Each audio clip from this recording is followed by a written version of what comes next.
Bienvenue dans cette nouvelle vidéo où nous allons jouer au scénario du 11e numéro de la collection Warhammer Imperium, où nous allons avoir un nouvel ajout, la phase psychique.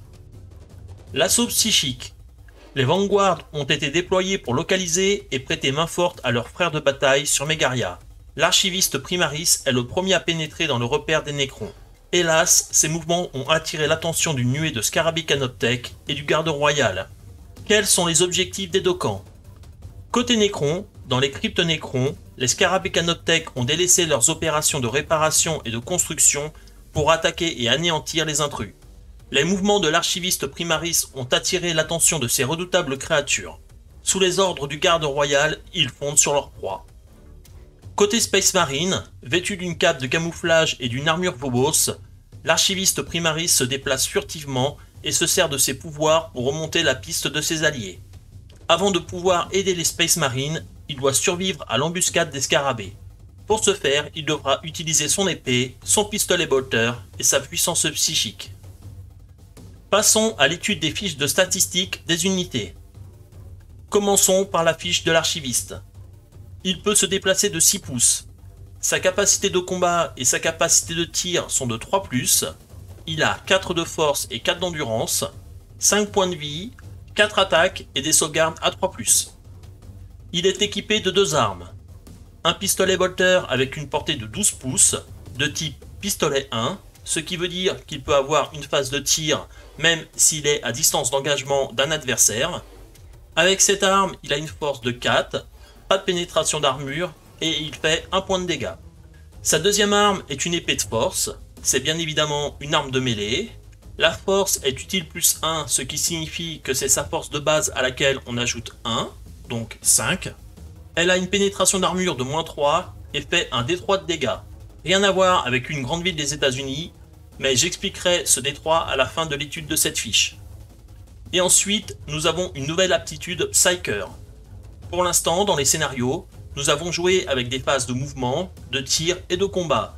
Nous allons donc en avoir une nouvelle, la phase psychique, qui va venir se glisser entre les phases de mouvement et de tir. Le pouvoir que peut utiliser l'archiviste est Châtiment. Un test psychique de 5+ est requis pour manifester ce pouvoir. En gros, on lance 2 dés et on doit avoir un cumul de 5 minimum. S'il est manifesté, l'unité ennemie la plus proche à 18 pouces ou moins et visible du Psyker subit D3 blessures mortelles. Les blessures mortelles, qu'est-ce que c'est? Ce sont des blessures qui infligent 1 point de dégâts à l'unité cible, et contre ces blessures, on ne peut faire aucun jet de sauvegarde, pas même de sauvegarde invulnérable. Comme je l'avais promis, voici l'explication derrière le terme D3. Dans nos parties, nous utilisons des dés à 6 faces. Et donc, avec nos dés, nous allons simuler des jets de dés à 3 faces, ce qui veut dire que si on fait 1 ou 2, le résultat sera 1, si on fait 3 ou 4, 2, et si on fait 5 ou 6, 3. Passons aux fiches des Nécrons. Pour le garde royal, il peut se déplacer de 6 pouces, sa capacité de combat est de 3+, sa capacité de tir de 3+, également, sa force est de 5 tout comme son endurance, il a 4 points de vie, 3 attaques et une sauvegarde à 3+.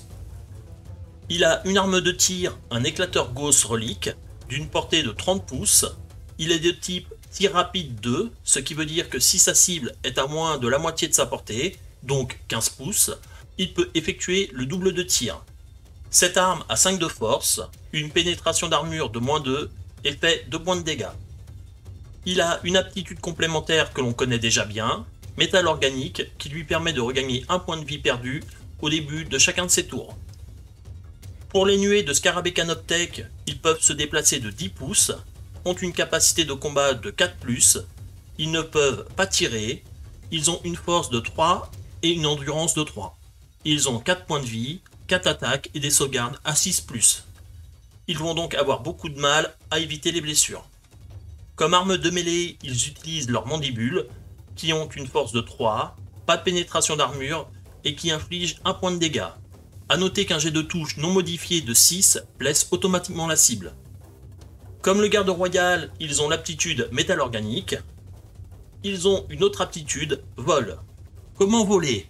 Les figurines avec vol peuvent se déplacer par-dessus des figurines quand elles font un mouvement normal, avancement, battent en retraite ou chargent. Les figurines avec vol ignorent les distances verticales quand elles font un mouvement normal, avancent ou battent en retraite.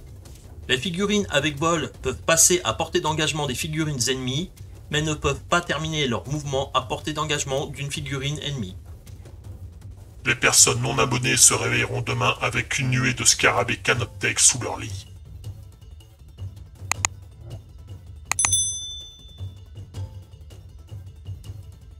Pour ce scénario, nous revenons sur le grand tapis de jeu. Pour la mise en place, l'archiviste se place à l'emplacement C. L'unité de scarabée canoptèque se place à l'emplacement A. Et enfin, le garde royal se place à l'emplacement B. Pour ce scénario, c'est au joueur Space Marine de commencer. Pour sa phase de mouvement, il va se déplacer de 6 pouces vers les scarabées canoptèques. Auparavant, nous enchaînions avec la phase de tir. À présent, elle est remplacée par la phase psychique. L'archiviste doit faire un jet avec 2 dés pour savoir s'il peut faire châtiment. Il devait faire un jet à 5 ou plus. Il fait 8. Il peut donc lancer châtiment. Pour savoir combien de blessures mortelles il va infliger, on doit lancer le fameux D3. Avec un résultat de 4, il inflige 2 blessures au scarabée canoptèque le plus proche. Comme ce sont des blessures mortelles, le scarabée canoptèque ne peut pas faire de jet de sauvegarde. Voilà qui conclut la phase psychique. Nous passons ensuite à la phase de tir. L'archiviste peut faire un tir. Il va viser le scarabée canoptèque déjà blessé. Et avec une capacité de tir à 3+, il peut faire un jet de blessure. Pour le jet de blessure, comme la force de l'archiviste est supérieure à l'endurance des scarabées, il doit faire un jet à 3+. Il le fait, le scarabée canoptèque doit faire un jet de sauvegarde. Un jet de sauvegarde qui doit être de 6. Ce n'est pas le cas, il subit une blessure supplémentaire, il ne lui reste qu'un point de vie. Ensuite, on passe à la phase de charge. Avec un 6, il atteint largement ses cibles.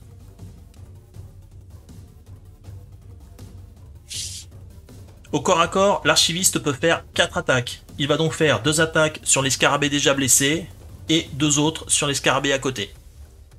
Il attaque d'abord les scarabées blessés. Avec une capacité de combat à 3+, il peut faire un jet de blessure. Comme on l'a vu plus tôt, le jet de blessure doit être de 3+. Avec un 5, il entraîne un jet de sauvegarde. Un jet de sauvegarde qui doit être de 6. Avec un 3, les scarabées vont subir des dégâts supplémentaires. Normalement, à ce stade, l'archiviste devrait lancer un D3 pour déterminer le nombre de points de dégâts. Mais comme il ne reste qu'un seul point de vie aux scarabées canoptèques, ils sont morts. Tu aurais peut-être dû étudier le bouquin sur comment ne pas mourir. L'archiviste effectue maintenant ses 2 dernières attaques sur sa dernière cible. Il lance 2 dés. Avec une capacité de combat à 3+, il peut faire 2 jets de blessure. Des jets de blessure qui doivent être de 3+. Les scarabées canoptèques doivent faire un jet de sauvegarde. Un jet de sauvegarde qui doit être de 6. Ce n'est pas le cas. À présent, l'archiviste doit lancer un D3 pour déterminer le nombre de blessures. Il fait un jet de dés. Avec un 1, il n'inflige qu'une seule blessure. La phase de combat n'est pas terminée, c'est à présent au joueur Nécron de répliquer.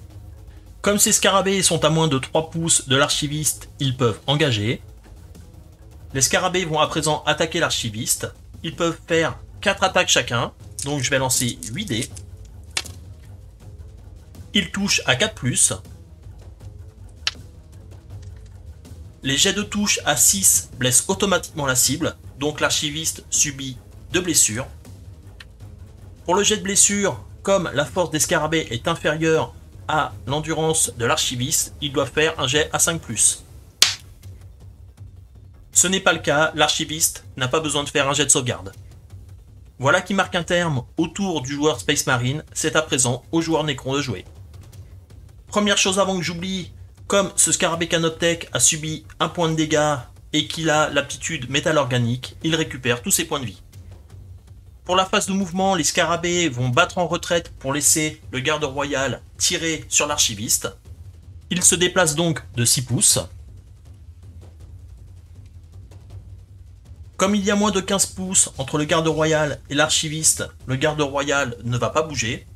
Grâce à son aptitude tir rapide 2, il peut faire 4 attaques. Avec une capacité de tir à 3+, il peut faire 3 jets de blessure.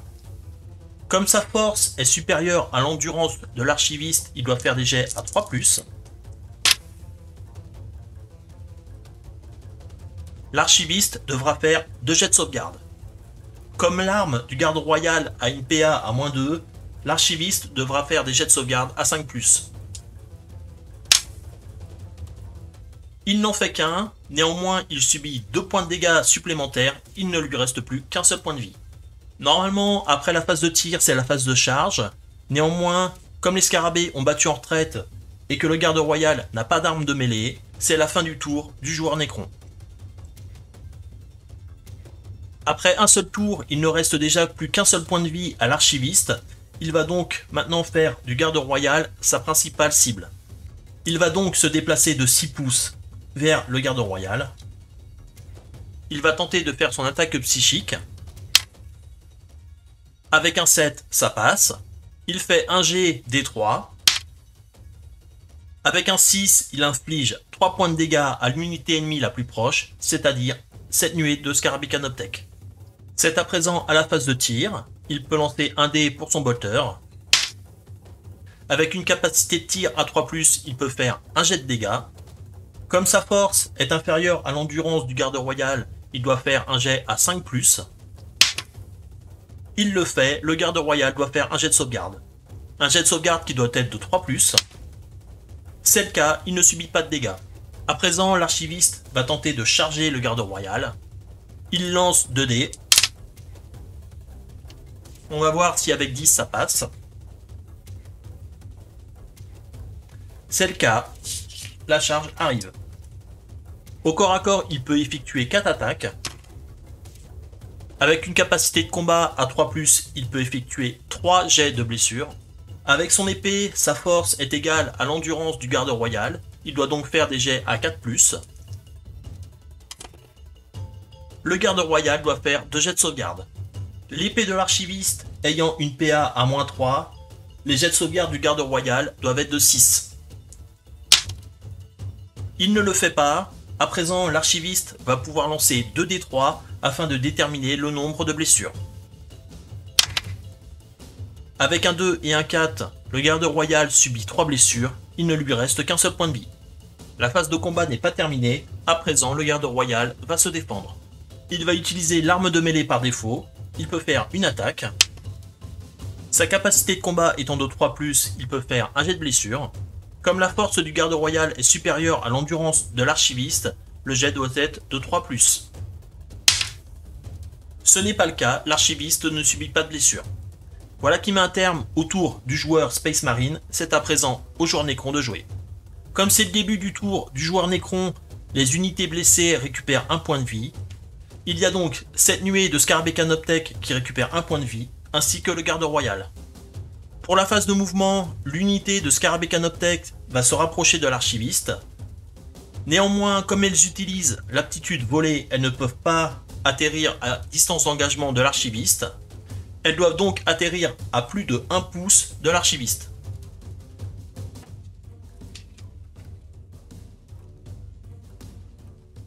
Quant à lui, le garde royal va se déplacer de 6 pouces pour battre en retraite. Comme il a battu en retraite, il ne peut pas tirer sur l'archiviste. On passe donc à la phase de charge. Comme l'unité de scarabée canoptèque est relativement proche de l'archiviste, je ne vais pas faire de lancer de dés, je vais directement les placer contre l'archiviste. Les scarabées canoptèques vont pouvoir faire 8 attaques. Sans regarder la capacité de tir des scarabées canoptèques, je vois qu'il y a un 6 qui inflige automatiquement une blessure. Et comme il ne restait qu'un seul point de vie à l'archiviste, il est mort.